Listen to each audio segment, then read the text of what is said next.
I still remember the exact moment everything started falling apart. It was a quiet Tuesday evening. I had just finished reviewing a client report when my phone buzzed on the desk. I glanced at the screen. Unknown message. Normally, I ignored messages from numbers I did not recognize. This one caught my attention because of the name attached to it. Brandon Wells, Victoria's ex-boyfriend. My stomach tightened immediately. In 3 years of marriage, he had never contacted me. Not once. I stared at the notification for several seconds before opening it. The message was short. Thought you should see this. Below was a screenshot, and beneath the screenshot was another sentence. Your wife calls you her personal ATM. I felt my chest go cold. I opened the image. The screenshot showed a conversation between Victoria and one of her friends. Victoria had written, "At least he pays for everything." Another message followed. "Love isn't enough. Stability matters." Then another. "Honestly, he is basically my personal ATM." I read it 3 times. Maybe 4. My hand started shaking. I wanted to believe it was fake. I wanted to believe there was some explanation. Instead, I sat there staring at the screen while a knot formed in my stomach. A few minutes later, I heard the front door open. Victoria walked into the house carrying grocery bags. "Hey, babe." I looked up. She smiled. Then her smile faded. "What's wrong?" I held up my phone. "What is this?" She frowned and set the bags down. "What is what?" I handed her the phone. She read the screenshot. For a second, something flashed across her face. Then she rolled her eyes. "Oh my God, that's your response?" "Because this is ridiculous." "Ridiculous?" It was a joke. I stared at her. "A joke?" "Yes." She tossed the phone onto the couch. "It was years ago. You called me your personal ATM. You're taking it way too seriously."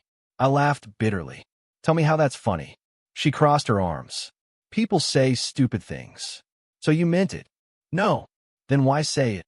"Because my friend and I were venting." I shook my head. "Venting about what?" "Money. We all complain sometimes." I could feel anger building inside me. "You made it sound like I only exist to pay your bills." "That is not what I meant." "Then what did you mean?" She looked away.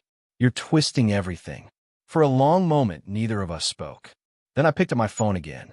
"Why is Brandon sending this now?" Her expression hardened. "I have no idea." "You haven't talked to him?"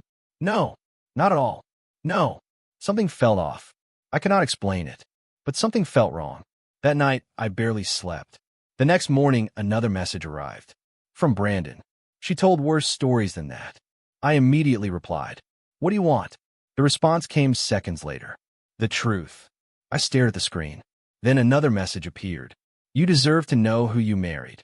I almost threw the phone across the room. Instead, I blocked the number. 10 minutes later, he contacted me from another number. I cursed under my breath. That evening, I drove to see my cousin Jason. He opened the door and immediately noticed my expression. "Damn, you look terrible." "I feel terrible." "What happened?" I handed him my phone. He read everything silently. Then he looked at me. "You actually believe her explanation?" "I don't know." Jason sighed. "Come on." "What?" "You know this looks bad. Maybe it was just a joke." "Maybe." I sat down heavily. Jason dropped into the chair across from me. "Look, I like Victoria." That surprised me. "Then why are you saying this?" "Because somebody has to." He leaned forward. "Red flags don't disappear because you love someone." I rubbed my face. "You think she's using me?" "I think you should stop making excuses." His words hit harder than I wanted to admit. We talked for another hour. By the time I left his apartment, I felt even more confused. When I got home, Victoria was waiting. "Where were you?" "With Jason." Her jaw tightened. "Of course." "What does that mean?" "He never liked me." "Actually, he said he did." She laughed. "Sure." I looked at her carefully. "You seem nervous." "I'm not nervous." "Then why are you acting like this?" She stood up abruptly. "Because I'm tired of defending myself." Before I could answer, she walked upstairs. The conversation ended there. Or at least I thought it had. At midnight, my phone buzzed again. Another message for Brandon. Another screenshot. This one was different. Far more personal. I stared at it while my pulse hammered in my ears. Then I noticed something strange. The date. The screenshot date did not match Brandon's story. Not even close. For the first time, I stopped focusing on Victoria and started questioning Brandon. Maybe my wife was lying. Maybe Brandon was lying too. Or maybe both of them were. As I sat alone in the darkness, staring at my phone, I realized I had stepped into something much bigger than a broken marriage. And whatever truth waited ahead was about to change everything. I decided not to confront anyone. Not yet. The anger was still there. The betrayal was still there. But emotions would not help me find the truth. Facts would. The next morning, I called my best friend, Owen Parker. He answered immediately. "What's up? I need help." "That sounds serious." "It is. Tell me everything." So I did. I told him about Brandon. The screenshots. The messages. The arguments with Victoria. By the time I finished, there was silence on the line. Then Owen sighed. "This is messy." "That's an understatement." "What are you planning to do?" "I don't know." "Then let's start with evidence." That was exactly what I needed to hear. Over the next several days, Owen helped me dig through old messages and social media accounts. He was far better with technology than I was. Every evening after work, we sat together searching for anything connected to Brandon and Victoria. Most of it was ordinary.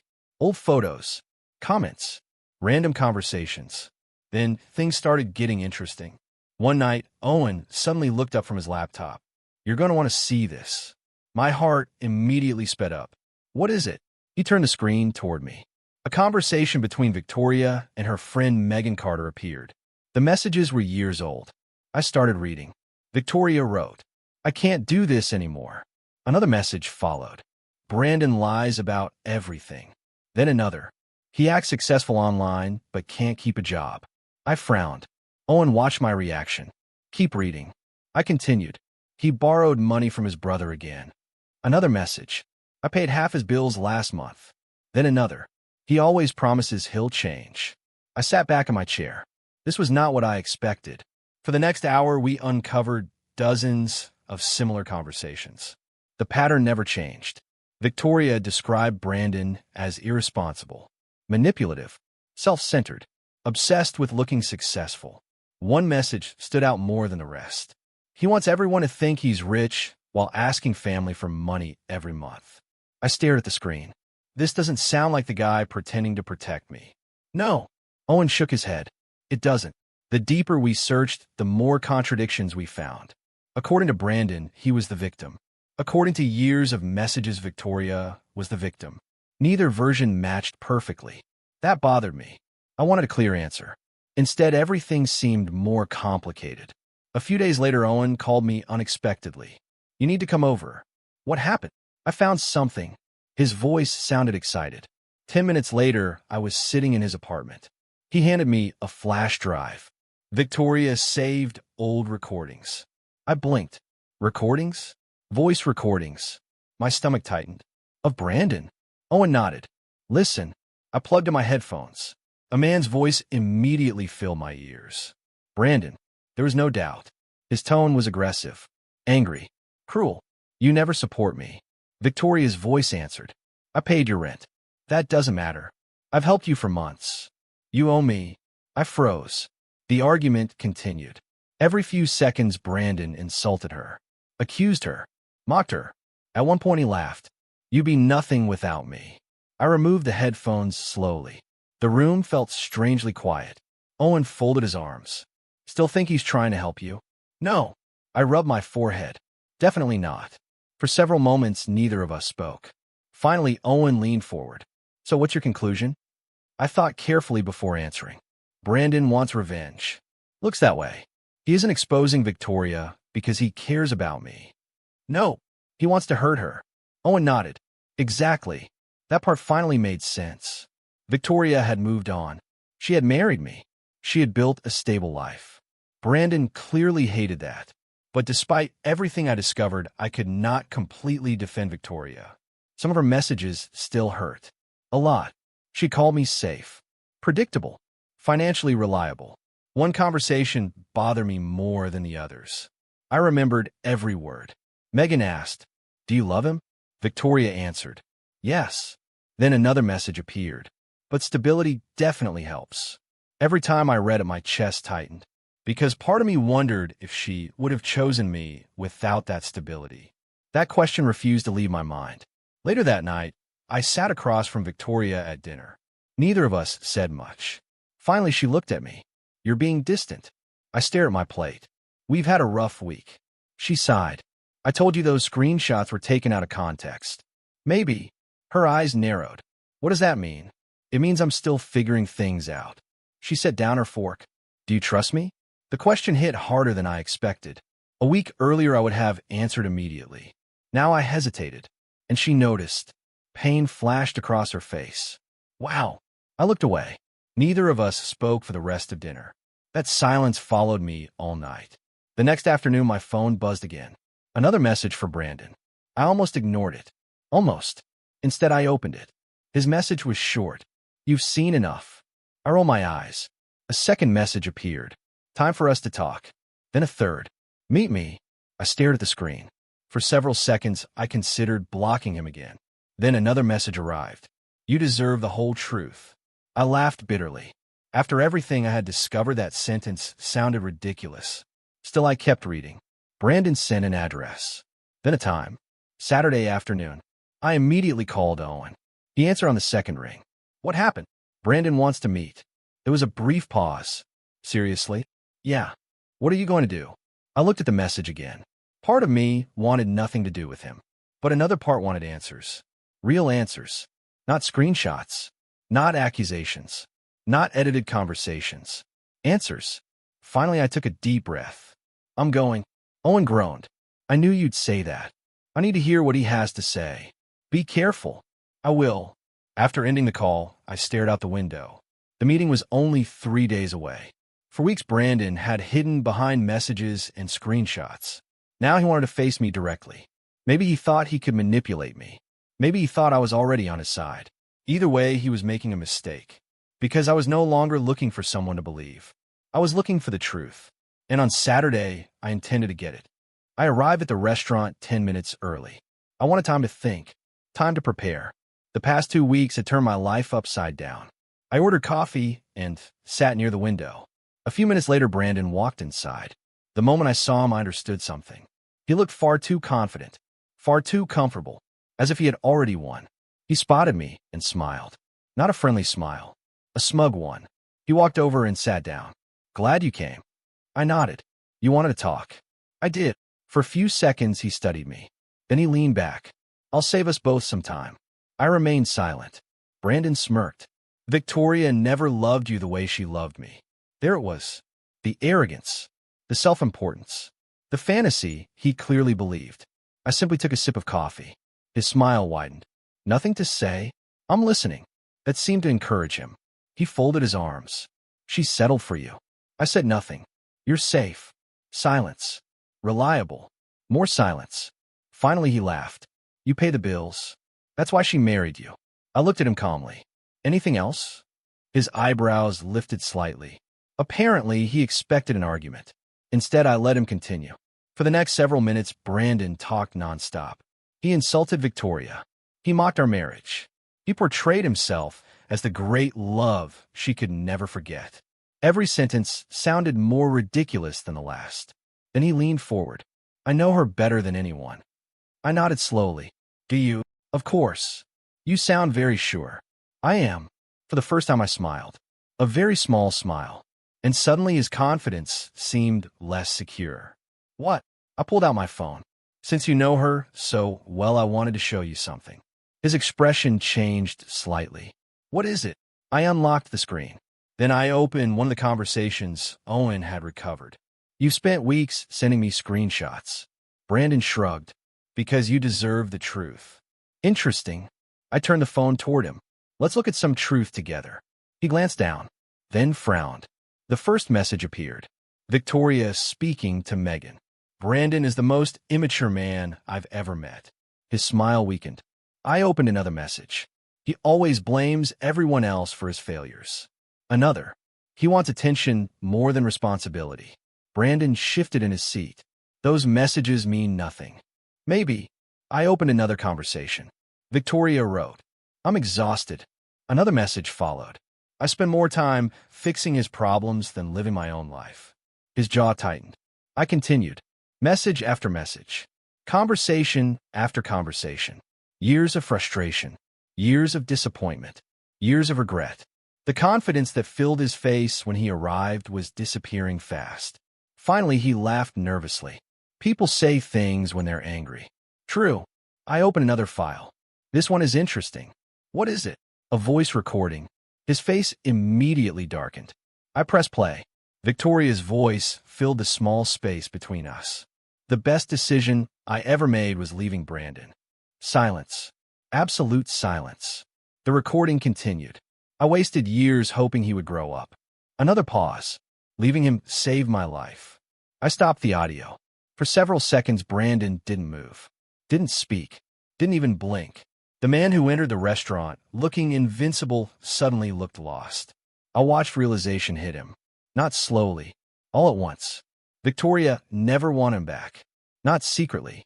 Not privately. Not emotionally. Everything he believed about himself was wrong.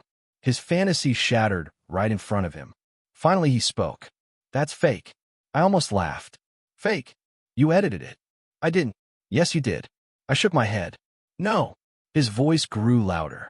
You're manipulating evidence. Am I? You are. I leaned back. Interesting. What? When you sent me screenshots, I was supposed to trust everything. His face reddened. But when I show you evidence, suddenly it's fake. He opened his mouth, then closed it again. The truth hurt too much. For the first time during our meeting, Brandon looked genuinely embarrassed. Not angry. Embarrassed. Because deep down he knew those messages were real. He knew those recordings were real. He knew Victoria had moved on years ago. The problem wasn't that she missed him. The problem was that she didn't. Not at all. He stared down at the table. I don't believe any of this. You don't have to. His eyes snapped toward me. What is that supposed to mean? It means reality doesn't require your approval. The words hit him hard. I could see it. For a moment, I almost felt sorry for him. Almost. Then I remembered the weeks of manipulation. The screenshots. The messages. The attempts to damage my marriage. My sympathy disappeared immediately. Brandon stood abruptly. People nearby glanced in our direction. You think you've won? I shrugged. This was never a competition. It is now. No. I stood as well. You wanted revenge. He glared at me. You have no idea what she did to me. Maybe not. I picked up my phone. But I know exactly what you're doing now. Neither of us spoke. The tension hung heavily between us. Finally, Brandon laughed bitterly. She doesn't respect you. That sentence stopped me. Not because I believed him. Because part of me feared he might be right. He noticed my reaction instantly. His smile returned. A weak smile. But still a smile. There it is. I said nothing. Now you're thinking about those messages. I hated that he was right. Not about Victoria. About me. The conversations I had discovered still bothered me. Some of her comments still hurt. The discussion about stability. The jokes about my predictability. The moments where she seemed to value security as much as love. Those wounds never fully healed. Brandon saw the hesitation in my eyes. You can pretend everything is fine. I remained silent. But deep down you know something is broken. For the first time all afternoon, I had no response. Because despite everything Brandon had done, he accidentally touched the real problem. The issue was no longer him. The issue was my marriage. A few minutes later, Brandon left the restaurant. I watched him disappear through the doors. His ego was destroyed. His fantasy was gone. His revenge had failed. But victory didn't feel the way I expected. I sat alone at the table staring through the window. The person I came to confront no longer mattered. What mattered was waiting at home. Victoria, the woman I loved, the woman I trusted, the woman whose words still echoed in my head every single night. Brandon had lost. Yet somehow I felt like the real battle was only beginning. And for the first time, I wasn't sure my marriage would survive it. I sat in my car for nearly 20 minutes after leaving the restaurant. The conversation with Brandon kept replaying in my head. Not because of him, because of what came after. He was no longer the problem. Victoria was waiting at home. And for the first time in our marriage, I knew we could not avoid the truth any longer. While I walked through the front door, she was sitting on the couch. She looked up immediately. How did it go? I placed my keys on the table. I met him.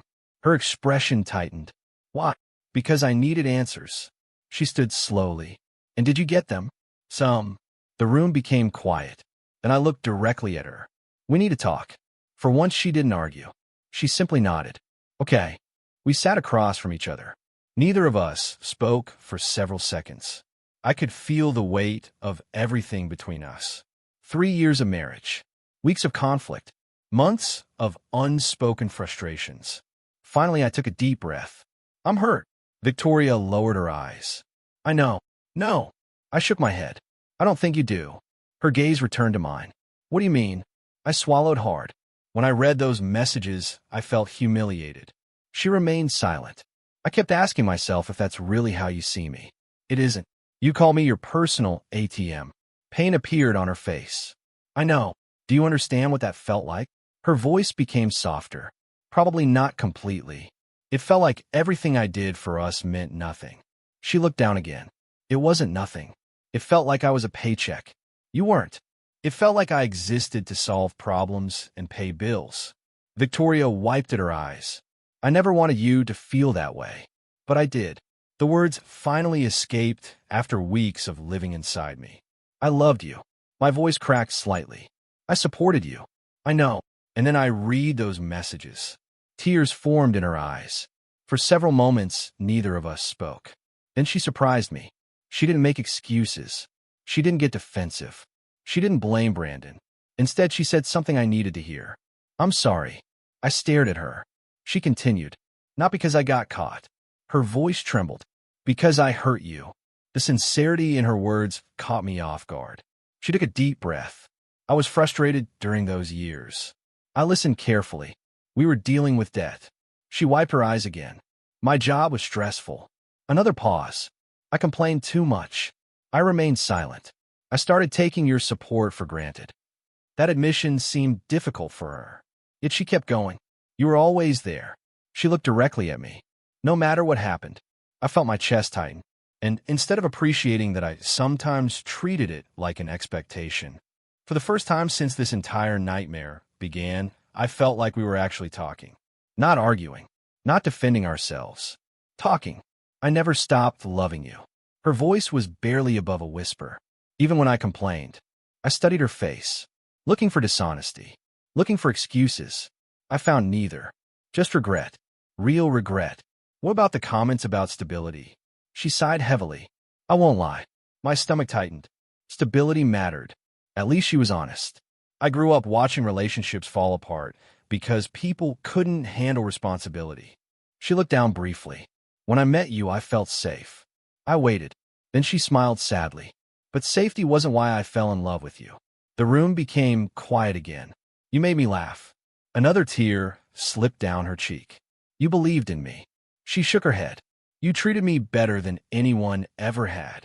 Something inside me softened. Not completely, but enough. For the next 2 hours we talked. Really talked. About everything. The misunderstandings. The resentment. The fears we never discussed. The expectations we placed on each other. Some parts were uncomfortable. Some parts hurt. But every word mattered. By the end of the conversation, neither of us felt perfect. We felt honest. And that made all the difference. Over the following weeks, things slowly improved. Not overnight. Trust doesn't work that way. Trust rebuilds one decision at a time. One conversation at a time. One honest moment at a time. Victoria became more open about her feelings. I became more honest about mine. Whenever something bothered us, we discussed it before it became resentment. For the first time in years, we felt like partners again. Meanwhile, Brandon's situation began collapsing on its own. I heard bits and pieces through mutual friends. People learned about the messages he sent, the manipulation, the obsession. Many of them stopped talking to him. Others kept their distance. The more he tried proving Victoria secretly wanted him back, the more obvious his insecurities became. His revenge campaign exposed something far more embarrassing. His inability to move on. One afternoon, Owen called me. You hear about Brandon? No. Another friend cut contact with him. I sighed. That's unfortunate. Do you feel bad for him? I thought for a moment, then answered honestly. A little. Owen laughed. You're a better person than me. Maybe. Or maybe I was simply tired. Tired of anger.